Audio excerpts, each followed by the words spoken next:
तो फिर कर लेंगे रेड, हम तैयार है। मैं कांग्रेस पार्टी में हूँ, कांग्रेस पार्टी में रहूंगा और कांग्रेस पार्टी में ही काम करूंगा। सरकारी टीचर जो कि अब रिटायर्ड हैं, उनके पास ये पैसा आता कहाँ से? मेरे ऊपर सुबह उठती है, पूरी ईडी ने घेर लिया, एकदम सुबह 6:30 बजे आकर के इस प्रकार घेर लिया जैसे मैं आतंकवादी हूँ। नमस्कार, मैं हूं आपका दोस्त विनोद शर्मा और फिलहाल मेरे साथ स्क्रीन पर आपको मास्टर सतवीर रतेरा दिखाई देंगे। मास्टर सतवीर रतेरा को हमेशा आप समाजसेवी के तौर पर जानते हैं, लेकिन जब से ईडी इनके घर पर आई है तब से ये इंटरनेशनल या फिर नेशनल मीडिया में भी सुर्खियों में चल गए हैं। हरियाणा में 2 ठिकानों पर ही ज्यादातर चर्चाएं हैं कि ईडी की रेड हुई। एक हिसार में, जो कि मालिक हैं महिंद्रा एजेंसी के, और मास्टर सतवीर रतेरा जो भिवानी से हैं और पूर्व में मास्टर रहे हैं, अब रिटायर्ड टीचर हैं। हालांकि कुछ लोग कहते हैं कि इनका खनन का काम है, लेकिन कल इन्होंने मीडिया के बीच में आके उस पर भी सफाई दी है। ये सफाई देना और चुनाव के वक्त एन मौके पर ये ईडी की रेड, क्या कुछ आपको लगता है? वो सब बातें हम मास्टर जी से जानेंगे और जनता क्या कुछ उस पर, जनता से कितना कहेंगे कि असर पड़ेगा इस रेड का। मास्टर जी, बहुत बहुत स्वागत है आपका। धन्यवाद शर्मा जी। और ईडी की रेड के बाद तो बड़े फेमस हो गए आप। फेमस, बड़े मुश्किल से टाइम गुजारा, 36-37 घंटे उनके बीच, बहुत तंग किया, बिना बात के सवाल किए, बिना वजह जिन बातों से कोई मुझे मतलब नहीं था। मेरी माँ जो 80 साल की हैं, मेरे पिताजी 84 साल के हैं, मेरे बेटा बेटी, मेरी घरवाली, सबको बंधक बना के अंदर रखा गया, जिसमें 4-5 लोग और मेरे काम करने वाले लोग थे। हर बात पे क्वेश्चन किए गए, तरह तरह से दबाव बनाया गया कि हमने केजरीवाल को अंदर डाल दिया, हमने उस नेता को डाल दिया, आपको भी डाल देंगे, ये करेंगे वो करेंगे। तो बड़ा उनका व्यवहार बड़ा अच्छा नहीं रहा। जिस प्रकार से उन्होंने जांच की, मेरे ऊपर सुबह उठती है, पूरी ईडी ने घेर लिया, फोर्स लगा दी गई, परंतु मैंने कहा मैं इस प्रकार जैसे आप सोच रहे उस प्रकार का आदमी नहीं हूँ, पर कुछ भी नहीं मिला। जाते वक्त मुझे वो जो पंचनामा है वो दे के गए हैं, उसमें सिर्फ जो मेरे पास मेरे प्लाट हैं, मेरी दुकान है या मेरी खेती की जो ज़मीन है, उसकी रजिस्ट्रियों की कॉपी वो लेके गए, या मेरे पास जो चेक बुक थी उनके नंबर, पासबुक थी उनके नंबर, कुछ भी नहीं मिला। उसके अलावा 2 फ़ोन मेरी मिसेज का और मेरा फ़ोन लेके गए, और कुछ भी उनको नहीं मिला। अच्छा, चुनाव का वक्त आ गया है, मात्र कुछ दिन गिनती के बाकी हैं, क्या कुछ लगता है क्या वजह रही इस ईडी की रेड की? सिर्फ राजनीतिक मैटर है। ईडी, जब मैंने 31 मई 2023 को नौकरी से वीआरएस ले ली, और मैं एक सामाजिक कार्यकर्ता हूं जो बहुत लंबे समय से समाज के लिए काम कर रहा हूं। परिवर्तन मंच के माध्यम से मेरे साथी, मेरी टीम और हम मिल करके समाज के लिए काम कर रहे हैं। पर जब 31 जुलाई 2023 को मैंने कांग्रेस पार्टी चौधरी भूपेंद्र सिंह हुड्डा के नेतृत्व में और चौधरी उदयभान के नेतृत्व में दिल्ली में ज्वाइन की, उसके 8 दिन बाद मुझे नोटिस मिल गया था ईडी का कि आप स्पष्टीकरण दें।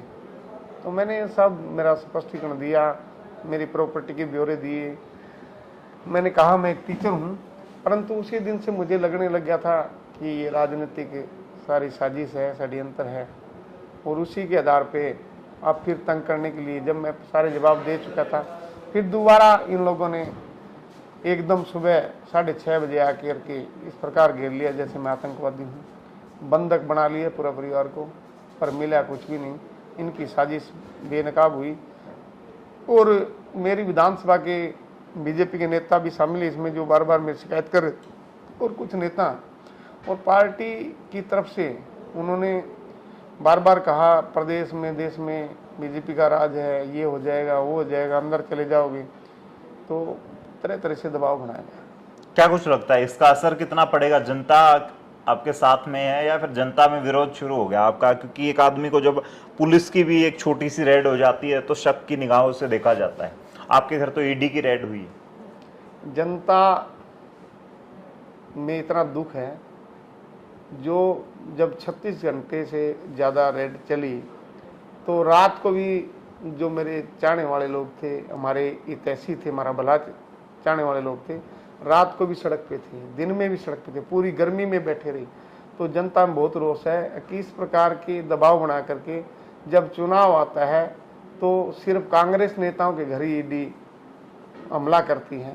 बीजेपी के बहुत सारे नेता हैं, बहुत मंत्री हैं, उनके ऊपर उनके घर तो किसी की नहीं जाती। और जब तक कांग्रेस में रहते हैं ईडी कार्रवाई करती रहती है, जब बीजेपी में चले जाते हैं तो गंगा जल से पवित्र हो जाते हैं। इनका जो दुर्व्यवहार है, जो सरकारी एजेंसियों को सीबीआई, ईडी, इनकम टैक्स के द्वारा दुरुपयोग करके कांग्रेस के नेताओं को दबाया जा रहा है और साजिश है कि इनको अधिक से अधिक दबाया जाए ताकि बीजेपी की सरकार बन जाए, परंतु इस जो इनकी सोच में कामयाब नहीं होंगे। हरियाणा प्रदेश में चौधरी भूपेंद्र सिंह हुड्डा के नेतृत्व में प्रदेश में सरकार बनेगी, चौधरी उदय भान जी के नेतृत्व में, और जो प्रदेश के प्रभारी हैं दीपक बावरिया जी, जो संगठन का बहुत अच्छे तरीके से काम करते हैं, तो कांग्रेस बहुत आगे बढ़ रही है। हम मेरी विधानसभा बवानीखेड़ा है, जो 2004 के बाद हमने 20 साल बाद 64,000 वोट लिए हैं। पिछली बार जब 2019 में चुनाव था तो 16,217 वोट मिले थे, अब की बार हमें 64,284 वोट मिले हैं। तो बहुत सारा कांग्रेस का जो हमारे सब साथियों ने मेहनत की, हमने बहुत ज़्यादा मेहनत करके कांग्रेस के ग्राफ को बढ़ाया है। तो जो आप प्रेशर आप बता रहे हैं कि बीजेपी का हो सकता है या राजनीतिक पार्टियों का प्रेशर है, वो प्रेशर एक दो ऐसी रेड और होगी तो पार्टी छोड़ देंगे या पार्टी के साथ बने रहेंगे कांग्रेस के साथ? अब किस मुंह को लेके ये रेड करेंगे जब कुछ मिला ही नहीं, कुछ भी नहीं मिला। घर में पासबुक आपकी भी बैंक की कॉपी होगी, उसके नंबर लेना, उसकी फोटो लेना और जो रजिस्ट्री उनकी कॉपी ले जाना, जबकि एक पैसा भी नहीं मिला इनको, कोई अवैध ऐसी चीज नहीं मिली, तो फिर कर लेंगे रेड। हम तैयार है, मैं कांग्रेस पार्टी में हूँ, कांग्रेस पार्टी में रहूंगा और कांग्रेस पार्टी में ही काम करूंगा। प्रदेश नेतृत्व ने मुझे मैसेज दिया, प्रदेश अध्यक्ष का फोन आया, हुड्डा साहब का मैसेज आया, बावरिया जी का मैसेज आया कि चिंता मत कर, पूरी पार्टी आपके साथ खड़ी है। चुनाव लड़ने के लिए वैसे ही तैयारी कर रहे थे, वैसे ही जारी रहेंगी? अब चुनाव उससे भी तेज गति से करेंगे, जनता और हमारे साथ पूरी सहानुभूति है। आज मैं 2 गाँव में बगैर कई 200 आदमी इकट्ठे हो गए, उन्होंने कहा पंचायत करके फैसला करेंगे, तेरे साथ खड़ेंगे। डर ना, किसी तरह का तेरे मन में डर नहीं होना चाहिए, तू लड़, हम तेरे साथ हैं। लेकिन सबसे बड़ा सवाल और ईडी का आना, और बहुत सारे लोग ये भी मानते हैं कि रोजाना या फिर महीने में आप लाखों रुपए खर्च करते हैं सामाजिक कार्यों में, वो पैसा आता कहाँ से? एक सरकारी टीचर जो कि अब रिटायर्ड हैं, उनके पास ये पैसा आता कहाँ से? मेरी जो मिसेज है वो कारोबारी है, उसका मेरा पैसा एक ही है, और मेरी पे भी आती थी, मुझे रिटायरमेंट पे 20-80 लाख मिला है, और मेरे कारोबार से जो इनकम होती है टैक्स भरता हूँ उसका, और उसके बाद समाज को चेक के द्वारा मदद करता हूँ ताकि समाज का भला हो। अपनी नेक कमाई से मैं मदद करता हूँ, कोई अवैध तरीके का या नैतिक काम नहीं करता, पूरी ईमानदारी से कारोबार के माध्यम से, जमीन जायदाद के माध्यम से जो मुझे आमदनी है वो जनता के लिए काम कर रहा हूँ। अच्छा, पीछे वेदपाल तंवर के साथ जोड़ के आपका सुर्खियां रही ऐसे कि वेदपाल तंवर चले गए हैं, आप लोगों पर भी जांच चल रही थी।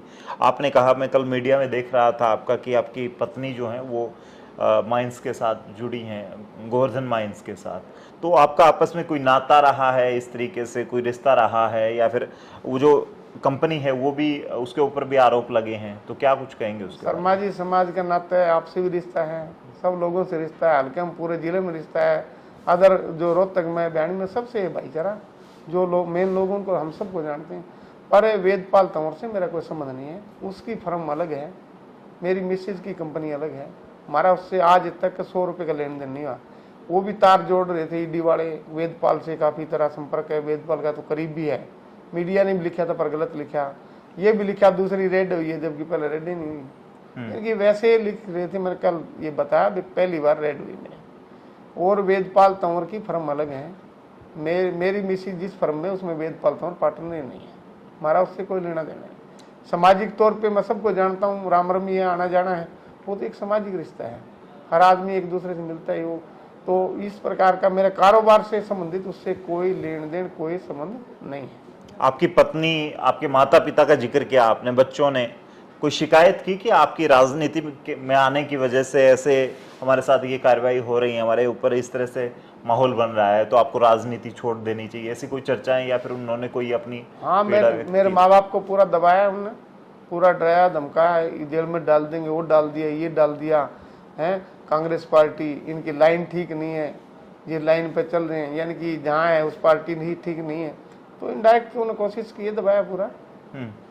तो मेरे माँ बाप को भी उन्हें डराया, जेल में डाल देंगे। तो मैंने कहा कुछ भी कर लो, जेल में डाल दो, से फांसी लगा दो, रहूँगा कांग्रेस में, कांग्रेस पार्टी से आशीर्वाद से नेताओं के, कांग्रेस पार्टी का बुआनीखेड़ा में चुनाव लड़ूंगा, मुझे आशीर्वाद मिलेगा, टिकट मिलेगा। जी, तो फिलहाल ये थे मास्टर सतवीर रतेरा। आप लोग तय करेंगे कि आने वाले वक्त में इस ईडी की रेड के बाद अगर टिकट मिलती है या फिर टिकट मिलने तक कितना मजबूत हुए हैं इस ईडी के रेड से। और एक नेता के घर में इस तरह की रेड पड़ती है तब सुर्खियां और सवाल जरूर खड़े होते हैं। आप सब लोग तय करेंगे, क्योंकि जनता से ज्यादा कोई नहीं जानता। तब तक के लिए धन्यवाद। राम राम, जय हिंद।